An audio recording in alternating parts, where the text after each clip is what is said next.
ಮನುಷ್ಯ ಮತ್ತು ನಿಸರ್ಗ ಇವೆರಡು ಆ ದೇವರ ಸೃಷ್ಟಿ. ದೇವರ ಸೃಷ್ಟಿಯಾಗಿರುವಂತಹ ನಿಸರ್ಗ ಎಷ್ಟೊಂದು ಸುಂದರವಾಗಿದೆ. ಎಲ್ಲವನ್ನೂ ಕೊಡ್ತಾ ಎಲ್ಲ ಕಾಲಕ್ಕೂ ಮನುಷ್ಯರಿಗಾಗಿ ಅನುಕೂಲಕರವಾದ ವಾತಾವರಣವನ್ನು ತನಗೆ ತಾನೇ ಹೊಂದಾಣಿಕೆ ಮಾಡಿಕೊಂಡು ಎಲ್ಲ ಕಾಲದಲ್ಲೂ ಅದು ನಿಸರ್ಗ ಸದಾ ಹಸನ್ಮುಖಿಯಾಗಿ ಇರುತ್ತೆ. ದೇವರಚಿತ ನಿಸರ್ಗ ಹಸನ್ಮುಖವಾಗಿರಬೇಕಾದ್ರೆ ದೇವರಚಿತ ಮಾನವ ಯಾಕೆ ಹಸನ್ಮುಖಿಯಾಗಿಲ್ಲ ಅನ್ನುವ ಪ್ರಶ್ನೆ ಬರುತ್ತಲ್ವ. ತಲತಲಾಂತರದಿಂದ ಎಲ್ಲ ಗುರುಗಳು ಕಂಡ ದಾರ್ಶನಿಕ ಸತ್ಯ ಏನಂದರೆ,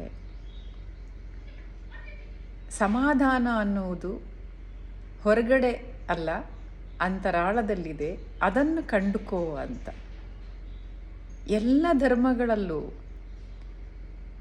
ಪಠಿಸುವಂತಹ ಜ್ಞಾನ, ತಿಳುವಳಿಕೆ, ಪ್ರತಿದಿನ ಎಲ್ಲ ಧರ್ಮದವರು ಮಾಡುವಂತಹ ಪೂಜೆ, ಇವೆಲ್ಲವೂ ಮನುಷ್ಯನ ಸಮಾಧಾನ ಚಿತ್ತದಲ್ಲಿ ಇರಿಸೋ ಕಡೆ ತಗೊಂಡೋಗೋದಕ್ಕೇ ಆಗಿದೆ.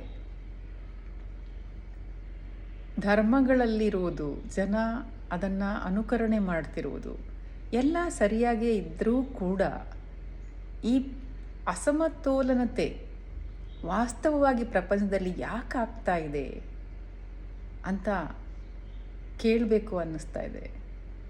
ಈ ಅಸಮತೋಲನತೆಯನ್ನು ಎಲ್ಲ ಒಳ್ಳೆಯದರ ಮಧ್ಯೆನೂ ಹೆಚ್ಚೆಚ್ಚು ಕಾಣ್ತಾ ಇರೋದಕ್ಕೆ ಏನು ಕಾರಣ?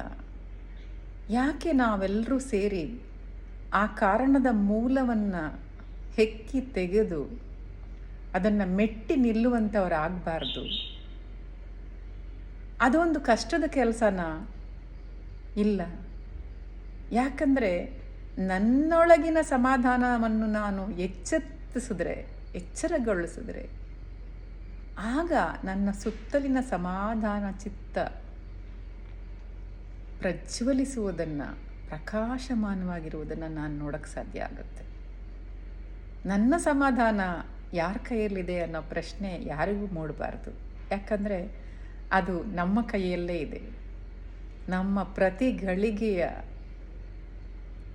ಆಗು ಹೋಗುಗಳಿಗೆ ಕಾರಣ ನಾವೇ ಅನ್ನೋದನ್ನು ಪ್ರತಿನಿತ್ಯ ನಮಗೆ ನಾವೇ ಹೇಳ್ಕೊಳ್ತಾ ಇದ್ದರೆ, ಅಂತರಾಳದೊಡನೆ ಬೆರೆತು ಹೋದರೆ ಆಗ ಎಲ್ಲೆಡೆ ಸಮಾಧಾನ ಚಿತ್ತ ಇರೋದು ಪ್ರಜ್ವಲಿಸುತ್ತೆ, ಕಾಣಿಸುತ್ತೆ.